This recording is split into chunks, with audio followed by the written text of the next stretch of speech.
Yeah, thank you everyone for joining me for today's session. Uh, yeah, if you have looked at uh, the course content, this I think this week is the final week of it, and then the next lectures are more or less the revision of what all has happened. So this is kind of the applied ecology module. So yeah, I will try to cover few of those aspects from that module, some of those with few case studies across the globe and few from India as well. Okay, so if you have any doubts or any clarifications, you're always welcome to drop a message in the chat box, or you can unmute yourself and then ask. Okay, so let's start. Okay, so everyone might have heard of biological control, right? So yeah,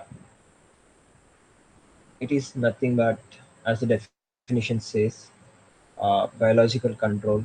We just use natural enemies to reduce or eradicate the population of any target organisms. Uh, Usually, these target organisms are usually pests.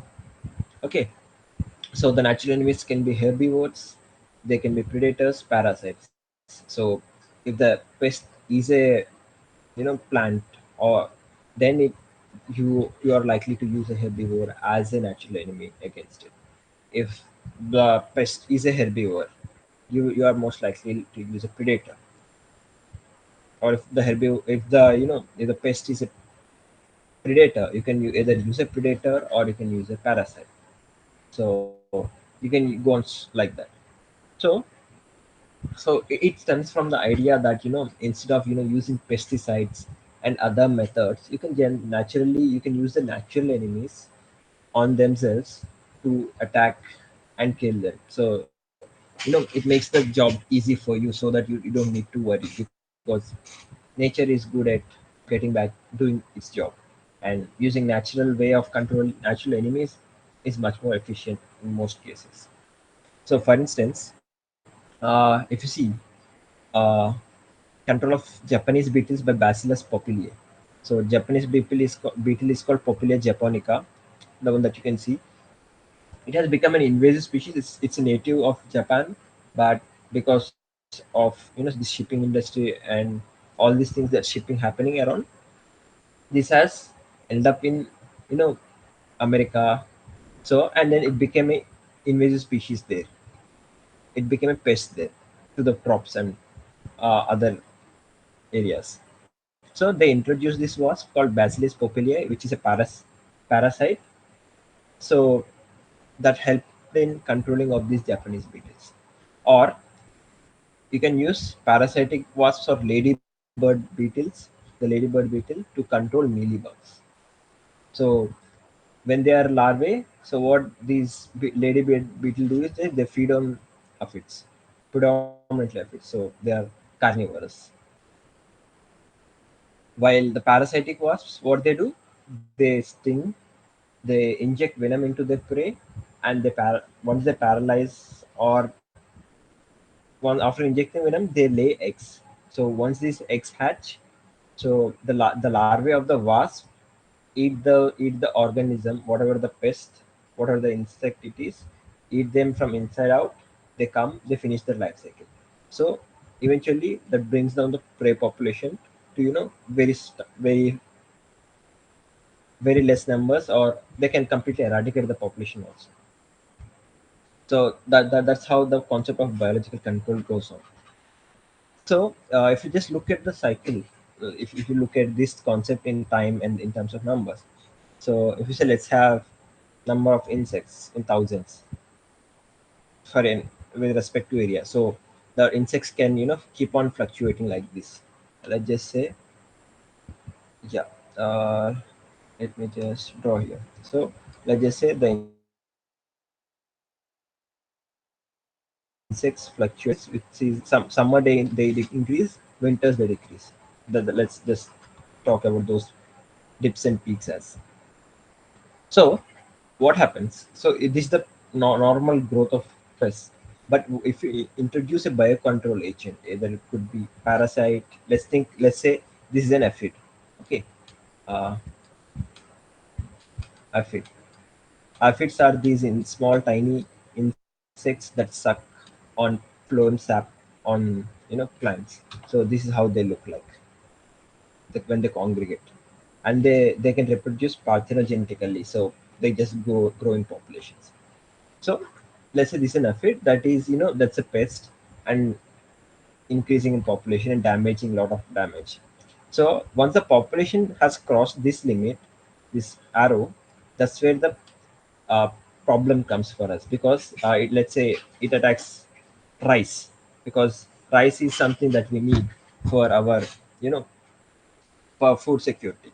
So once it starts increasing, it leads to a reduction in the yield of rice. So what we do, we had to control it. So we introduce a biocontrol agent.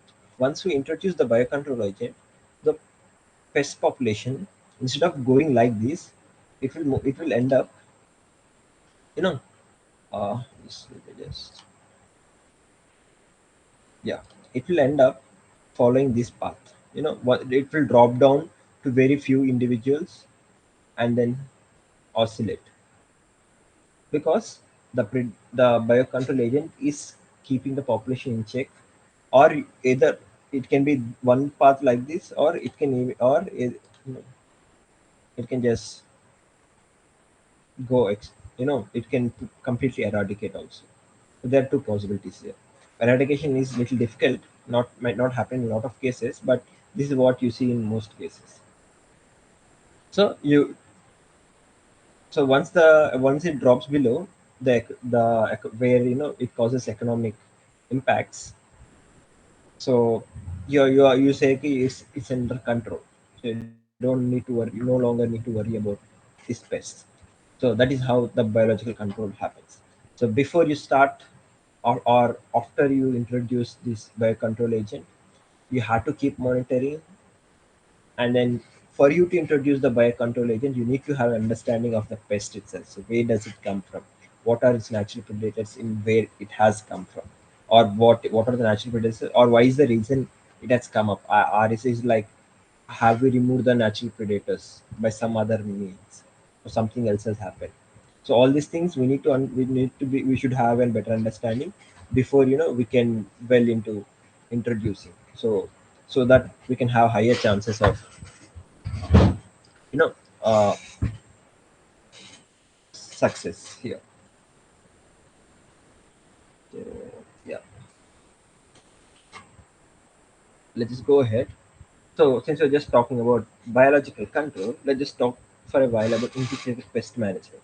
So it is also similar, but it is a wider concept where you focus on long-term prevention of pests. Sorry,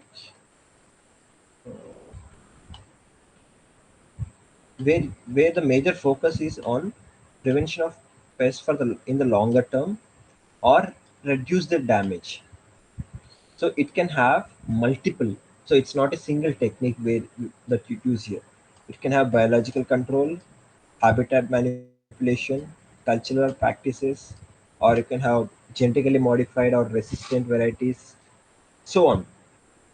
So it's just an amalgamation of different techniques that helps you achieve long-term prevention, long-term uh, way of reducing the damage that the pest cause, long-term measure of controlling pests or pest damage. So, and the methods that are chosen, so most of these methods can be chosen, but which method you are choosing is majorly dependent on that minimize the risk to human health. Not only human health, it should also minimize the risk to beneficial and non-target organisms and the environment. So this is really important. So that's in integrated pest management. You are not only considered about the human health, you are also considered about the environment, other organisms that you are not willing to harm because they are not, you know, uh, center of your work, and or either they are beneficial. So it should target all of them. So, for instance, if you're trying to control a weed, which is a grass, if you end up spraying, herbicide, so what will happen? There are other grasses that comes up with this grass.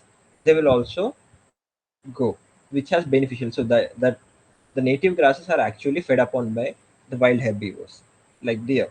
So if you end up removing all of them, it affects non-target organisms like deer, and which is actually beneficial. You end up affecting them, and simultaneously these herbicides stay back in the environment and affect the environment together.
Yeah.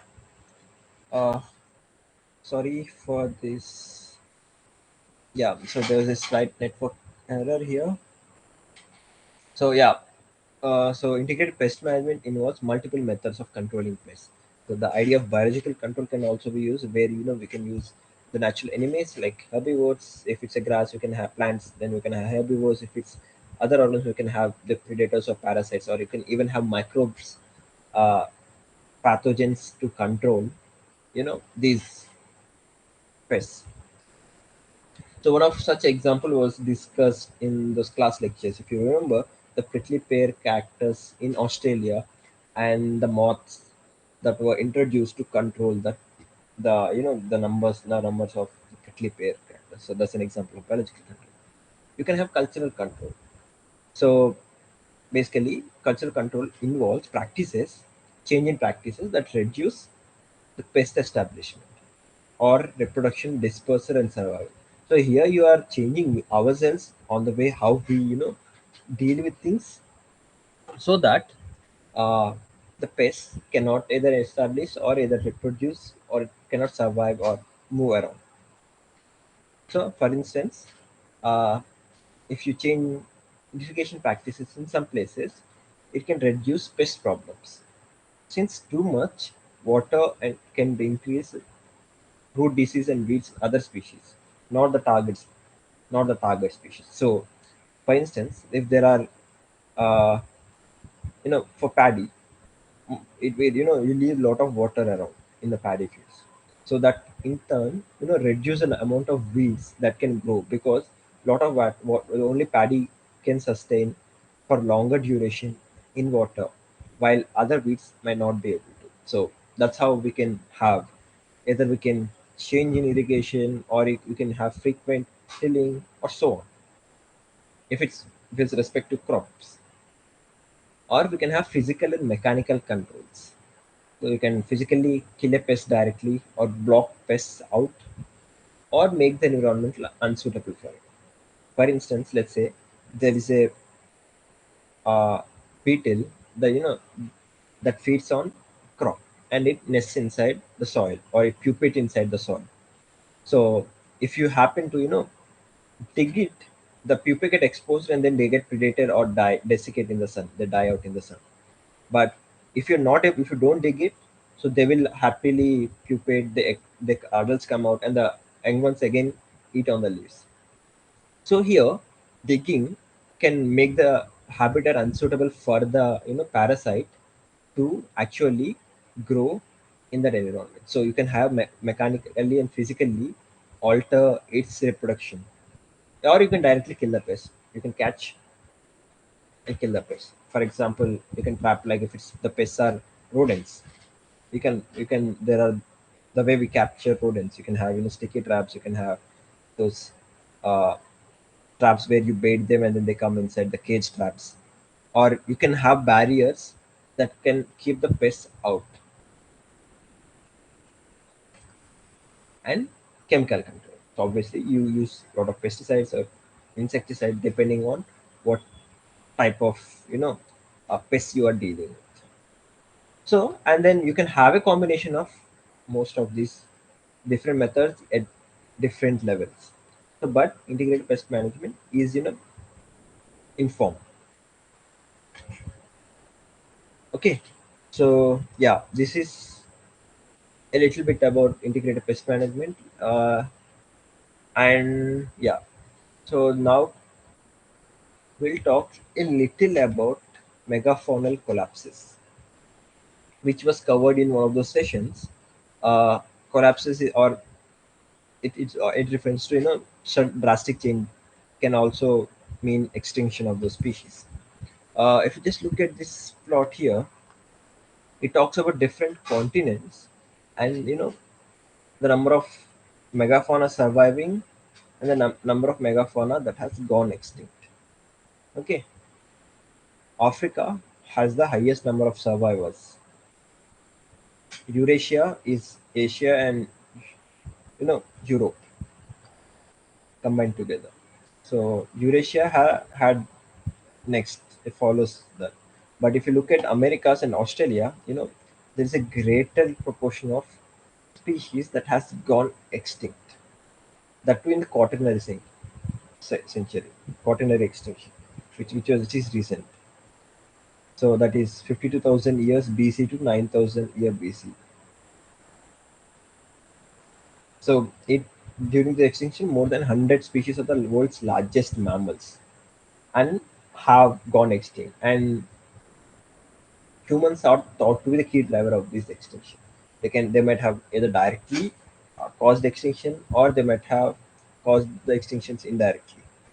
So how does this thing comes up?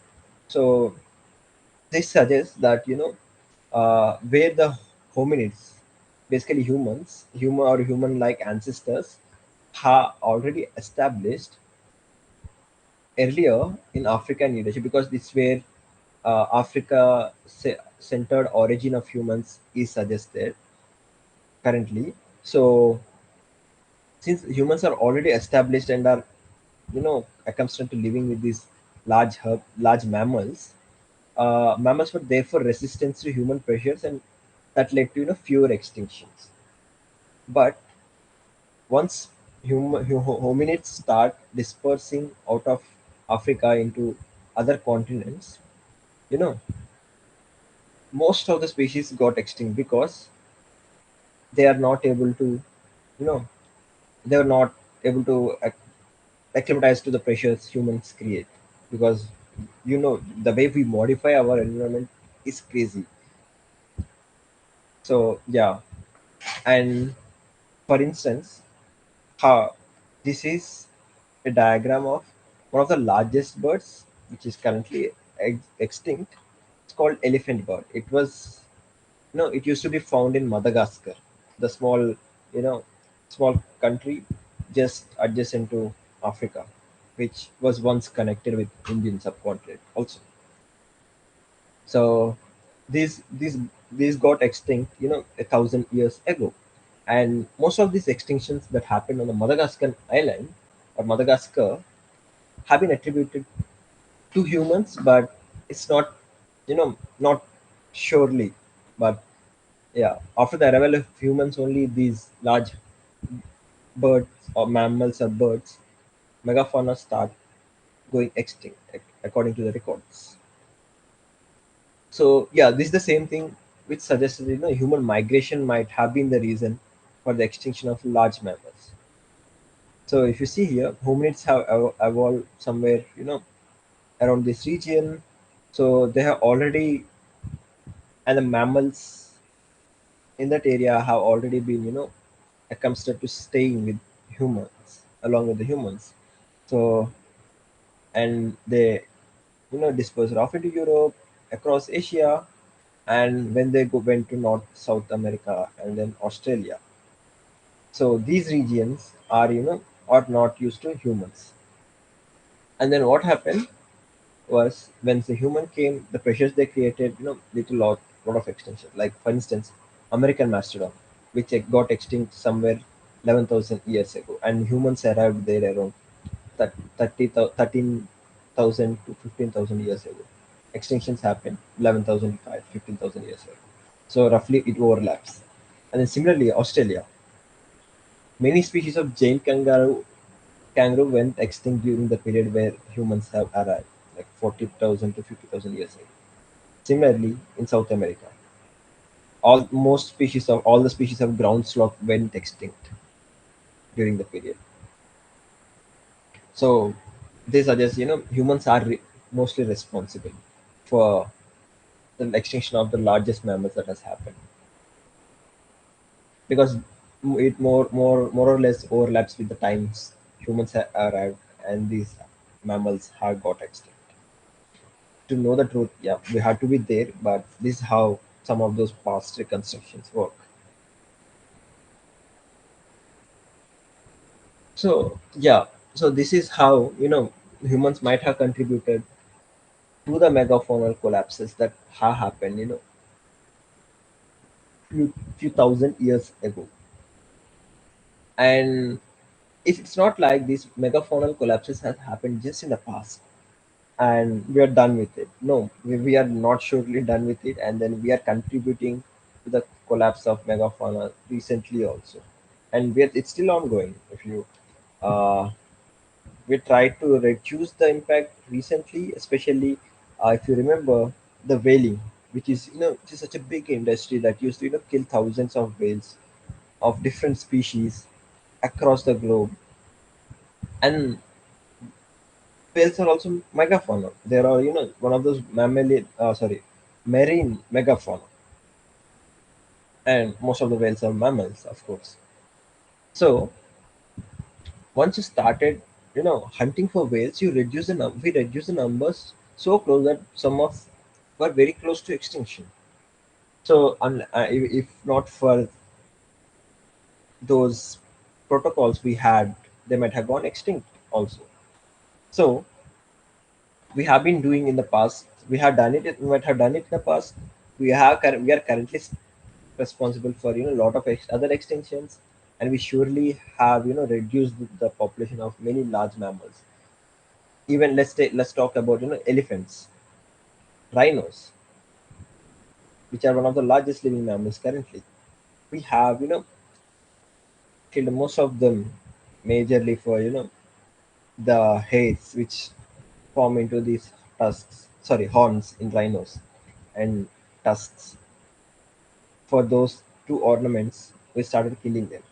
So they were, yeah, they were some of the species got extinct or were close to extinction in rhinoceroses and elephants also.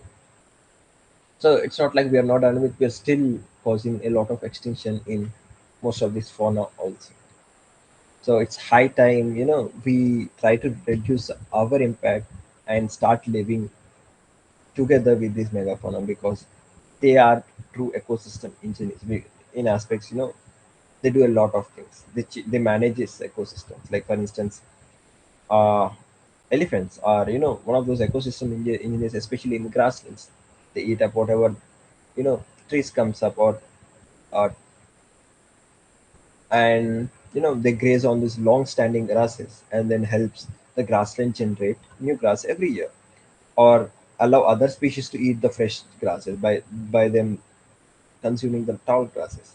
So they have their unique role in there. Large grazing mammals, for instance, what we are talking about.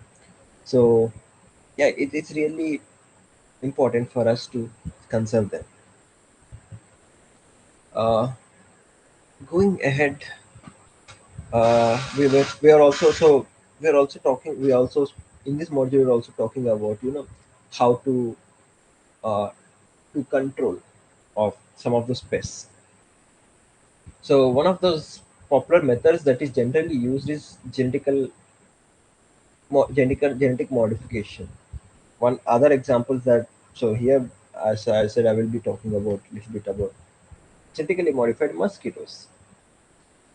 You might have heard about BT cotton or genetically modified brinjal, G- BT brinjal, or other types of genetically modified crops, which are variously opposed by people, but still they have been introduced like anything.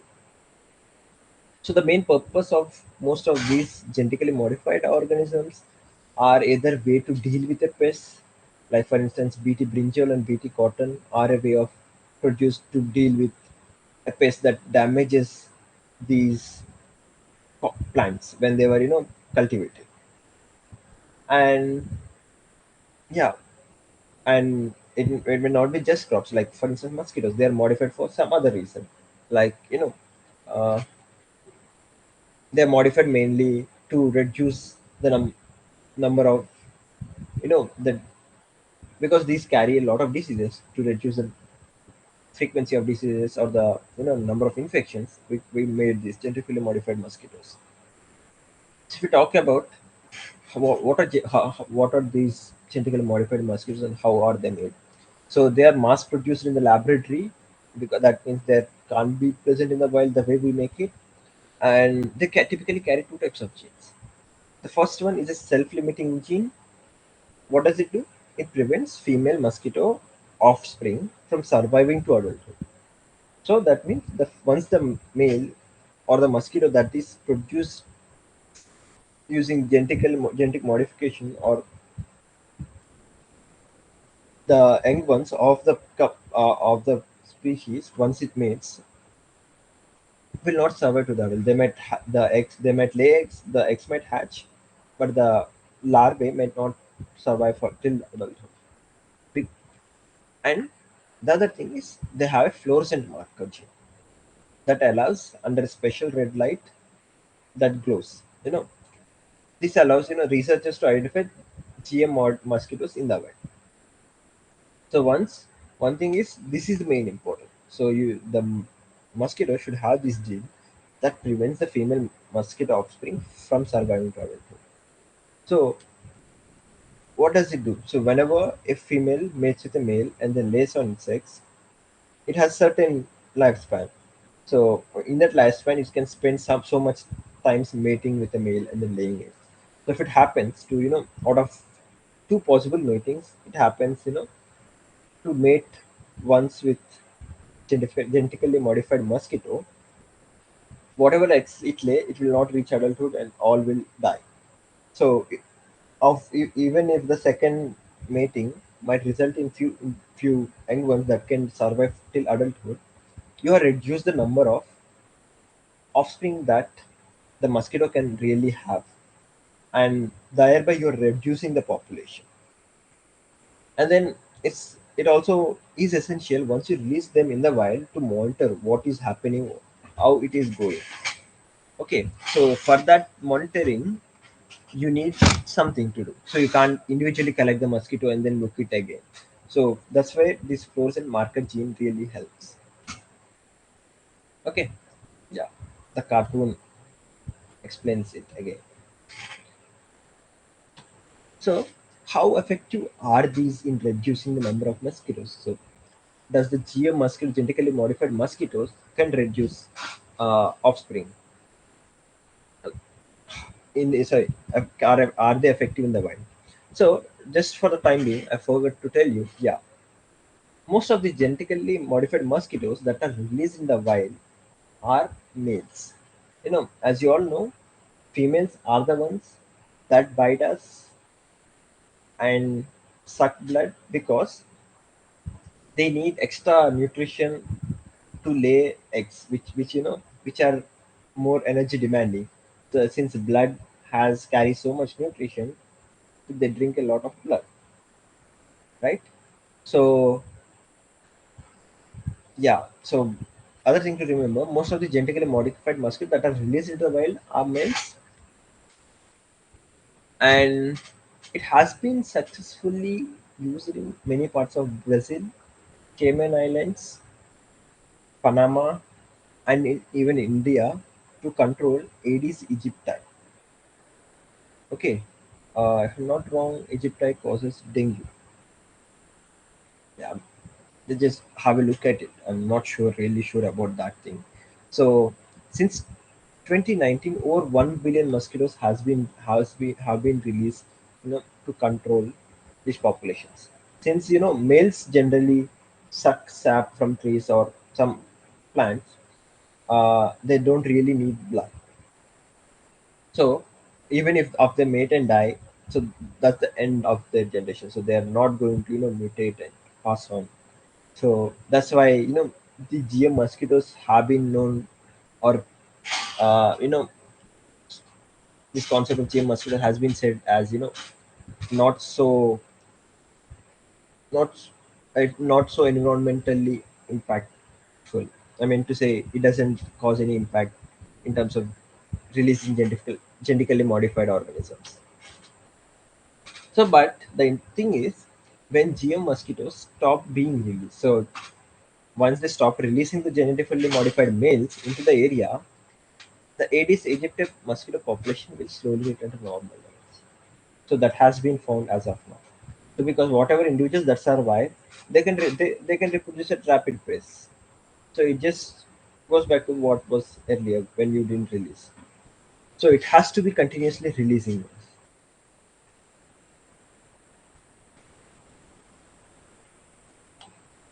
Yeah, that's just a cartoon again talking about genetically modified mosquitoes being released into islands. So, genetically modified mosquitoes will only work to reduce numbers of target species. So, if you are trying to target Aedes aegypti, you can just target aegypti. If you have to target another species, you have to produce that species. So it's not like it can go and target some other species of a mosquito, because you are engineering the male. You're just modifying single gene. You're not the can't male of species X can't mate with female of species Y, right? It has to be the species of X only. So it just targeted, so you can be affect single species at once. But generally, if you go around most of these areas where there are a lot of mosquitoes, has multiple mosquito species. It's not just a single species. There are a lot of other species also simultaneously staying in that area, right? So it may not be that effective as it has been marketed for, but it surely reduces the population. But for it to be very effective, it has to be released every year, so that the population either yeah, population keeps so low.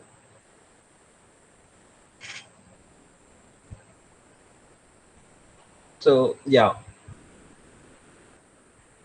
so that's one way of one way we try to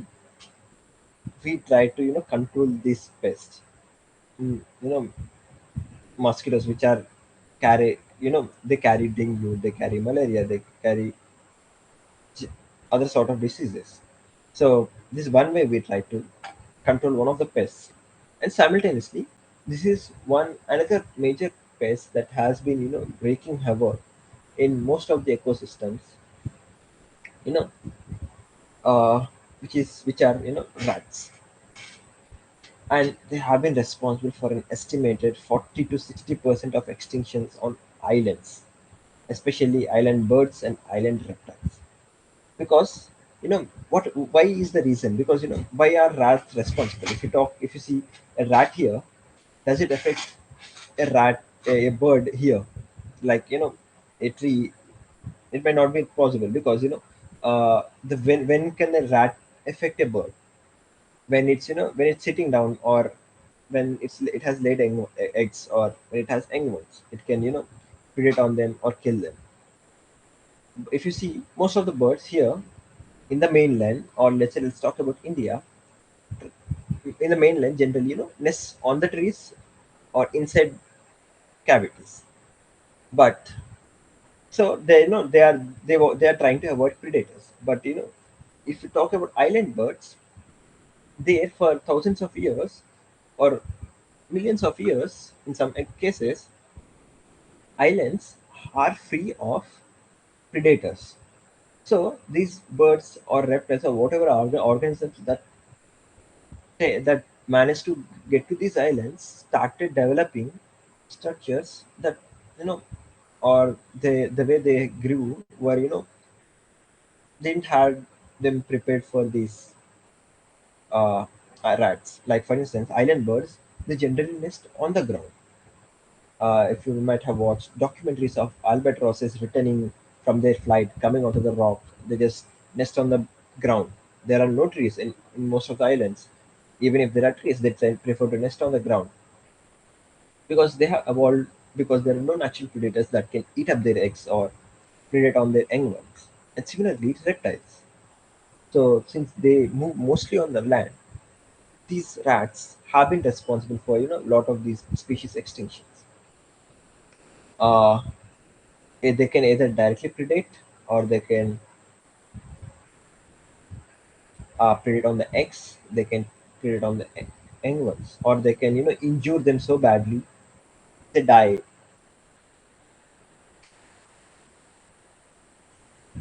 And then yeah, they have affected various different type of life. They have affected reptiles, invertebrates. They have changed the way whole forest looks like. Even plant communities. They feed because these rats are generalists. They eat everything. They affect seeds and fruits that would have sustained other wildlife. So they had direct impacts on vegetation, animals, and they had indirect impacts on other wildlife also. And most of these ecosystems lay in ruins. And most of these effects are in islands, the effects of rats. Because in mainland you have some or one or some other sort of predator that can help keep these populations in check. But on islands, since most of those are specialized on uh, some sort of thing, some sort of niche, food, the type of food or the type of the way they live, they are so specialized. There's nothing for them, and then they just increase in populations and then affect most of those ecosystems. For instance, let's just talk about this case of this island called Lord Howe Island. So this is present. So this is a island in the territory of Australia. This is New Zealand. This is Australia, east coast of Australia. So it's present in the east coast of Australia. Sydney and Brisbane. These are some of those places you might have heard of. So this is how this island looks like from the top. It's a tiny island. It has very few other nearby islands, but one or two only. But this single island, see the scale bar. It's 3 kilometers. So roughly 12 to 15 kilometers in length if you just start from this point to this point, roughly. So it's a tiny island. So what happened here was rats were introduced by humans, right? So some of this interesting fauna that is found in this region. So as I was saying, most of these island species that evolved in the islands, they didn't have predators, the risk of predation. So most of them evolved this character of flightlessness. You might have heard, a lot of birds in New Zealand, because they came to New Zealand, they didn't have much predators, so they evolved flightlessness. Like the bird kiwi, there is another parrot called Kia, yeah, Kea, and then there is this Lord Howe woodhen, which is a flightless bird. It's found only on this island. And then similarly, there is this uh, Lord Howe Island stick insect, which is endemic to this island. And yeah, so what happened was when these rats came, they decimated the populations of bees, either by directly predating, or indirectly competing for the same resources. So on the island itself, These rats in the Lord Howe Island itself, they lead to extinction of at least 5 land birds, 13 invertebrates include insects, and 2 plant species. Just see the impact they had, these rats, on that island, which are, which have evolved over a lot of years. They're just gone. You can't find those species anywhere because they're endemics to those islands, most of the species. So it was estimated the density of those rodents was so much high. It was estimated that there were 1,000 rodents for each of the person staying on the island. So this island is not inhabited; it's an habited island, but very few people stay here. Very few people because it's such a remote island. And then now there are no. I think for you to go to this island, there are specific number of permits that are given for people to explore this island. So max to max, once the maximum limit is reached, they no longer issue permits to reach go to the island because it's a they want to preserve the serenity of this place and then reduce the impact of humans on this island because we have already decimated this island like anything. So for every 350 resident, so for every resident there are 1,000. So 350 into 1,000. That was a total estimate of the rat population on that island, which is very huge. What if they are when they are present in that huge numbers, they eventually need food, so they'll disseminate other populations also. That's what they had done. So people have come up, they're like, no, and it has been registered as a World Heritage Site. This island because of this unique nature and unique wildlife also. So they some 3 lakh rodents on this tiny island. What happened once they eradicated? So there was this huge eradication program where they, I, I think they have baited most of those rodents with chemicals that can that can affect the rodent and kill them slowly, or cause an effect lately and eventually leads to their death. So once the rodents were removed or the numbers were pretty much reduced, this wildlife started bouncing back.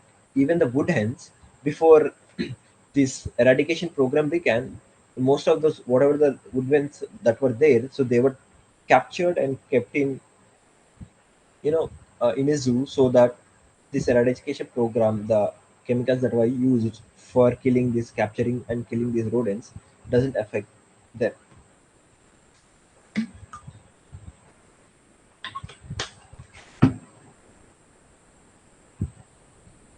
So you might be wondering how does these rats, there are obviously some places they are used as pets also, arrive on these such remote islands.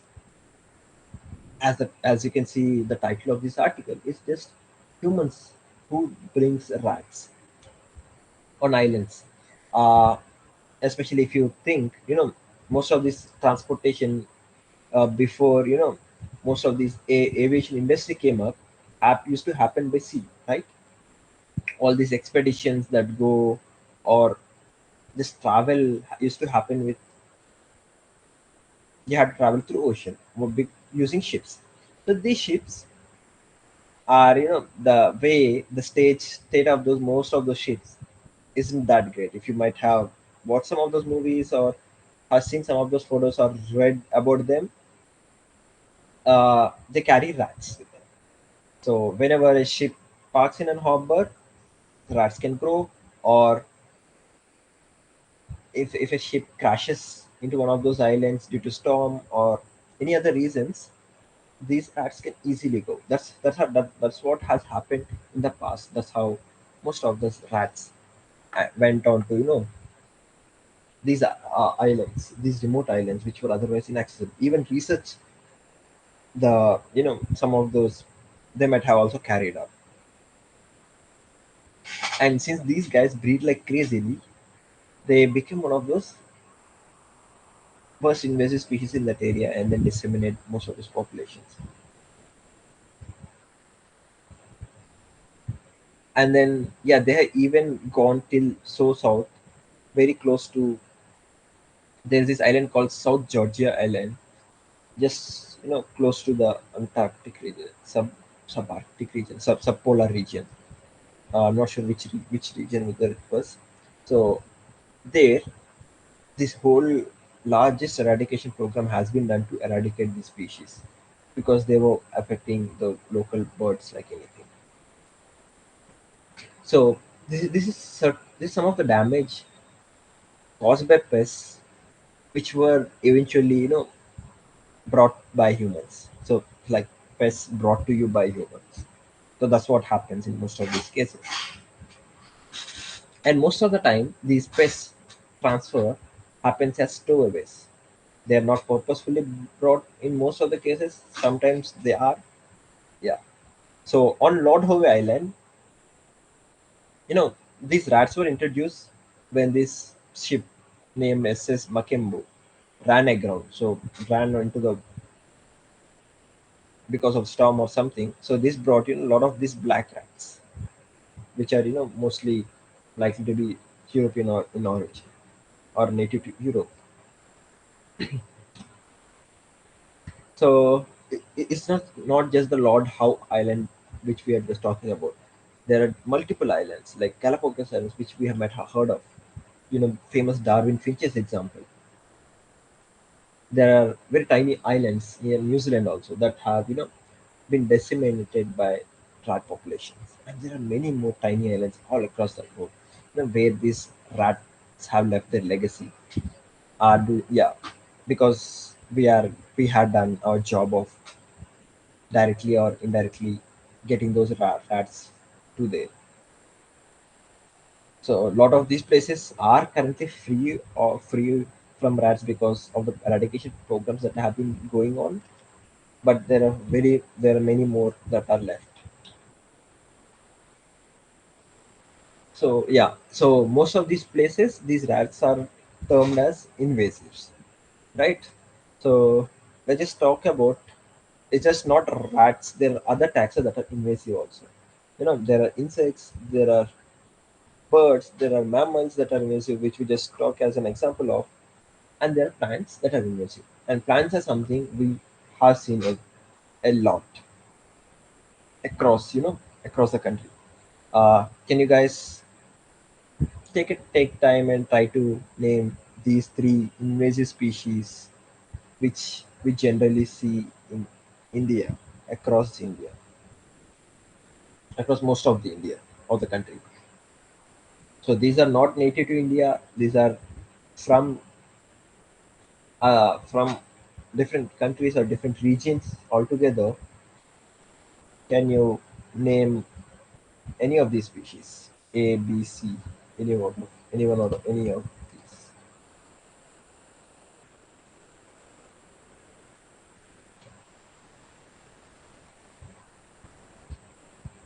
Can you identify it? Lantana camera. Which is lantana camera? A, B, C. Three. Okay. Any idea about A and B? These are little closed up photo of B species. Is little closed up. I can give you a clue if you are. So this species is found mostly in water bodies like canals or lakes, ponds,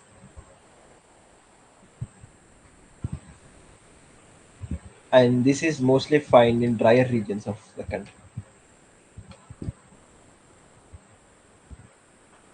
So okay, if nobody is answering, then let me just go ahead. Okay, two is water hyacinth. Yes, right, you're exactly right. So Icornia. And any idea about one? Any guess what one is or could be? Uh, it is found in dry habitats. It has invaded most of the Gujarat, and often it invades predominantly grassland habit ecosystems, and yeah, and scrublands also. So Okay, let me try. Let me answer that since no one is answering it. So it is Prosopis juliflora. Now the name has been changed. It has been recently split, but since we all know it as Prosopis juliflora, I'm using that name for now. Do check out the new name that has been split up. This invasive species, you know, has been split up. The species that is invasive is juliflora, but the genus name is changed. And this is water hyacinth. Uh, it blocks most of the water bodies. It grows like crazily. And the third one is Lantana camera, which is a native of South America, right? So yeah, most of these have been brought up for for the aesthetic appearance. At least water hyacinth and lantana, they look when they flower, when they bloom, they look so pretty. So because of this thing, they were brought here. Once here, they escaped from those gardens where they were growing or the ponds they were present in, and then there was no predator or parasite or herbivore to stop them. No natural enemies because we left the natural enemies just back at their home, their native place. So they're happily growing and then they are becoming these invasive species. For us to act on them, we need to have an understanding how it works. So I thought of summarizing one of the papers that talked about recently about plant invasive species in India and try to map some of those. Okay, I will briefly go over what the paper talks about. So, for people who are interested in reading the paper, it is this paper, uh, which was published 5 days ago. Distribution, drivers, and restoration priorities of plant invasions in India. So, people from Wildlife Institute of India has done this work. So, yeah, if you are want to read, it's in open access, so anybody can read this paper. So, feel free to go and have a look at it. So,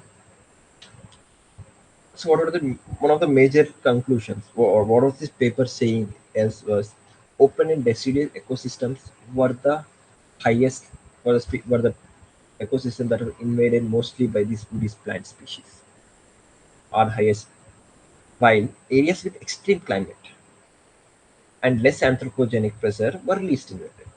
For instance, open ecosystems are basically grasslands or scrublands are highest are highly invaded by woody species like for instance we just talked about prosopis, while deciduous ecosystems like teak forests for instance or the forests in central India are also invaded by these woody plant species. uh, Areas with extreme climate, it could be very hot or very cold. It can be desert or it can be a trans-Himalayan region where it snows a lot or it's cold very across the time. So and or the areas with less anthropogenic pressure. It's a nice protected area where where very few humans go. There you find they found that they were least invaded by any plant species.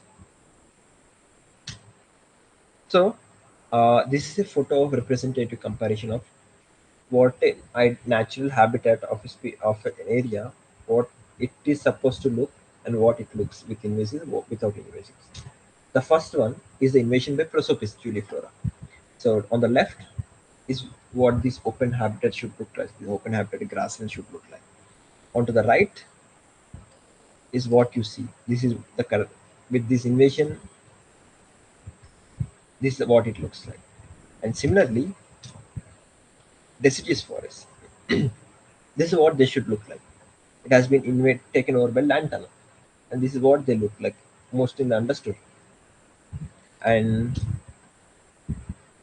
evergreen forests, which are relatively moist. The underground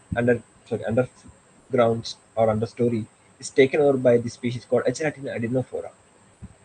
It has these nice purple flowers coming up. It's a member of Asteraceae family. And if you talk about moist grassland savannas, they are invaded by Myconium micrantha.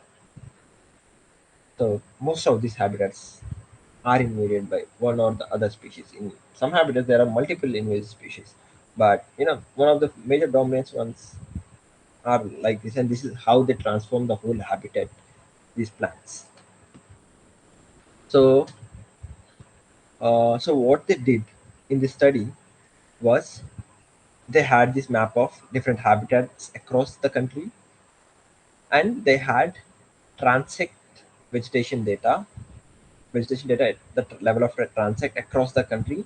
So since this data was collected during the tiger survey, so they had a lot of area covered across the country. So this study uses that data, and then what they did was they used this occurrence data from these where the species, which species is present in which area, and they have the location for that species. So they used that and then plotted a map which shows proportion, occurrence of a invasive species percent cover is low to high. So all these purple region are, the regions where there's high invasive species cover in percent in terms of cover. And then they use different environmental variables to see how the invasive abundance also changes. So where they saw with the precipitation increases of drier areas were having little, higher amount of invasives, while opening up of canopy and human modification, you know, it increases the invasives a lot. And temperature also has a little effect, but the effects varies with different things. But if you see human modification, it increases linearly. As the human modification to the landscape or the ecosystem increases, so is the invasive abundance.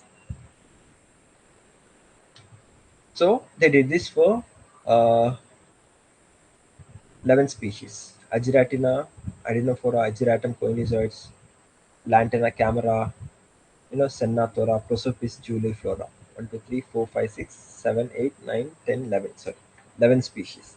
So what they did was uh, they modeled. So since they had this where all the species is present, they used the environmental data of that region and then try to model where all the species is likely to be present across India. So all these purple regions are the regions where the species is likely to be present. The where the invasion suitability, the habitat is there, the species can invade, and the probability of them invading is so high. And the blue regions and or the white regions, the species that particular species might not be able to invade. For instance, if you see Lantana camera or let's say Senatora on the western Ghats or the west coast, if you see the chances of invasion suitability is very less for this species. But Mycenia micrantha has the highest invasion suitability here. So it's not like each habitat is one of those habitats are spared. If not one species, there is another species that can invade that habitat. Like similar Western Ghats, Chromolina odorata can also invade, and so on. That's what they have modeled. And they also said, we can't, it may not be feasible to eradicate most of these invasives across this huge expanse of areas because it will cost, thousands of crores. So what they suggested was they made a map, plant invasion impact map, where all you can prioritize your, ecosystem restoration, where you can eradicate some of those plants from those specific areas and maintain pristine nature. So for that, they mapped. So they all the species, 11 species that we are saying, they overlaid all of them on top of each other and see where all the areas they are there. So the high abundance of those invasive species. So the B plot shows the invasion richness across natural areas. So the greater the rich, the more the number of invasive species, the high is the value. So the popular is the value. So and then what they made was The plant invasion hotspots. They use A to C different type of plots, and then they finally made a plant invasion hotspots, and then say we need to focus more on these hotspots, and then on those hotspots they laid protected areas. And then what they found was most of these protected areas either could be national parks, wildlife sanctuary, or biosphere reserves. These had very few, you know, least amount of invasion in these protected areas. So they suggested that if you can with higher priority protect these you know restore these areas in the protected areas from from these invasives, so that you can act on priority basis, because we are always constrained by funds sometimes, most times. So that's what this paper has found out, or suggests, right? So yeah, that's about pests and managing pests. So that's how we know if we have data of where all the species can be present or is present, then we can prioritize. It's not like since sometimes it's possible to remove the species altogether, sometimes it may not be possible, like in this case we are seeing here. So we have to prioritize where all we can remove. Okay, going ahead, we'll talk for a little about ecotoxicology. Ecotoxicology is basically trying to understand the impacts of some toxins, basically mostly are chemicals or contaminants. We'll generally try to understand the impacts on them, on individuals. It could be populations, it could be natural species communities, or ecosystems. So, for instance, you can study pesticides themselves. So, where do they go in the environment? How long do they last? And how do they break down? So, what effect they cause at different levels of life? So, all these things you can study in ecotoxicology. Uh, so, if you look at this thing, toxins, there can be four different labels you can see. One that is caution, danger, poison, with different coloration according to Indian scheme. So, so these toxins can be, or these chemicals, majorly that are toxic, can be classified into one of these categories. What impacts they have? These chemicals, they generally have lethal effects, mostly lethal effects of death. Sublethal effects, it's not entirely death, but it causes, it might lead to death in few cases, but it might lead to a lot of suffering for the individual that is impacted by this. It's not lethal, it doesn't kill, but it leaves its mark on the individual. Or it can have genetic and teratogenic and developmental effects. This is the worst thing, because you know you don't know that it is actually happening. It will affect your subsequent generations, those generations that will love and care for a lot. And it can reduce fecundity, it can reduce the number of offspring an individual can produce, and it also adds to the existing stresses that an organism is facing itself. Like for instance, a species is facing the effect of global warming. You add toxin, it has to deal with warming temperatures, and it has to try to take out these toxins from its body itself. So, in when you are trying to understand the toxins, you have to plot this graph and then try to understand this thing called lethal dose 50. It's generally represented as LD50. So, what does this? Uh, so, this plot is generally made using talks about how much dose and what is the response. So, this response is basically the proportion, the percent of individuals in that experiment that has died. Okay. On the x-axis, the dose of the specific chemical or toxin put into that organism. So DNEL refers to a level. It is derived later at the part which doesn't really affect the organism, and NOEL is no observed adverse effect level. So here till this level, even if you keep on increasing the concentration of that chemical in the body, it doesn't significantly increase the depth of that, that organism that you're checking it on. LOAEL, so it's the lowest observed adverse effect. So this is the level where this is the level of the dose where you start seeing the adverse effect. Few of those individuals start dying at that concentrations. And LD50 is the dose, is a statistically direct dose where at least 50% of the animals die or are expected to die if they follow this curve equation. So you don't get exactly here, so you have multiple concentrations generally. So at one of those concentrations, you had this. So once you derive this, you say somewhere around this dose, you expect 50% of the individuals in that study will die, and then you derive DNA later. So it's like if it's found in these concentrations, it doesn't affect humans in any way.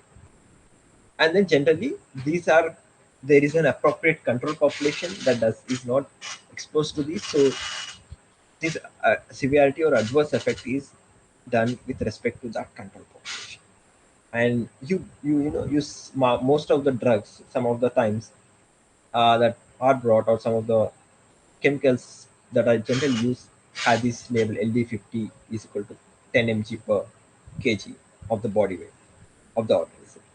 So if you want to calculate the LD50 value for certain body weight, you can just multiply. So that's how even certain you know drugs are given. I mean, say medicine are given to humans based on the body weight. And then similarly, there is the other term called lethal concentration. It's represented by LC. You can have LC50 also. It generally refers to the concentration of a certain chemical in the environment. It can be air or water. So till what level it doesn't, if the chemical is in the air, like certain concentration, it doesn't affect the organisms, or it kills 50% of the organisms. So yeah, so some of these chemicals might not kill the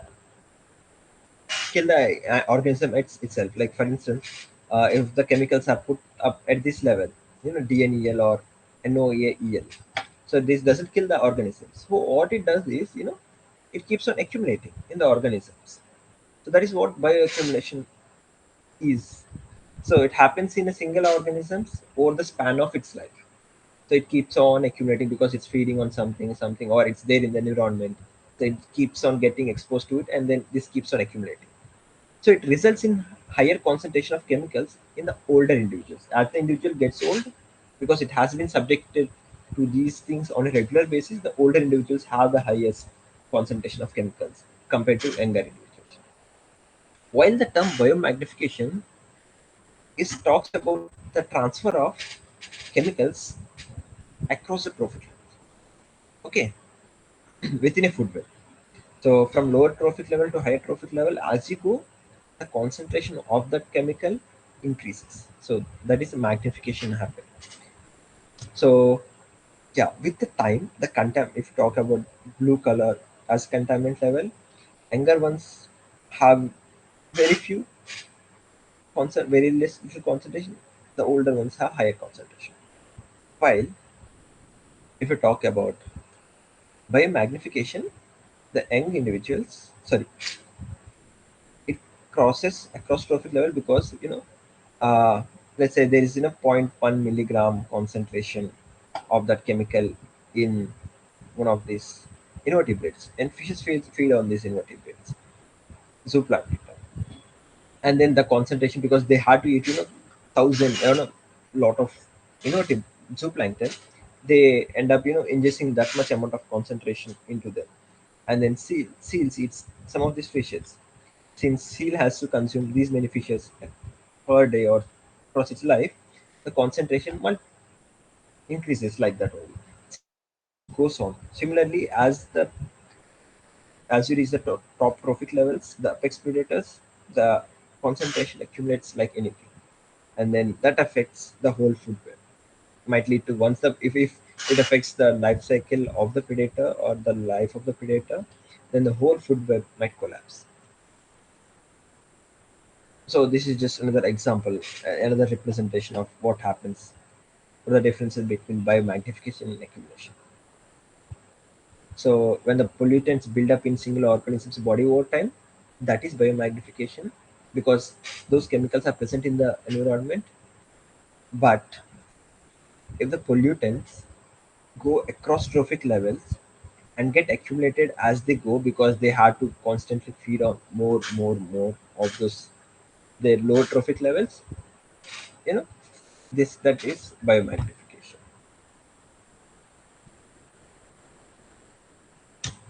Yeah, that's all I have for today. So if you guys have any doubts regarding this, do let me know. I'll be happy to take, or any clarifications you need. And yeah, and I will be taking the next session, the final session, most likely the final session on Friday. Yeah, if you want to attend that session, you can attend, and it will, yeah, on Friday. So yeah, in case you don't have any things, do let me know. Uh, we can stop.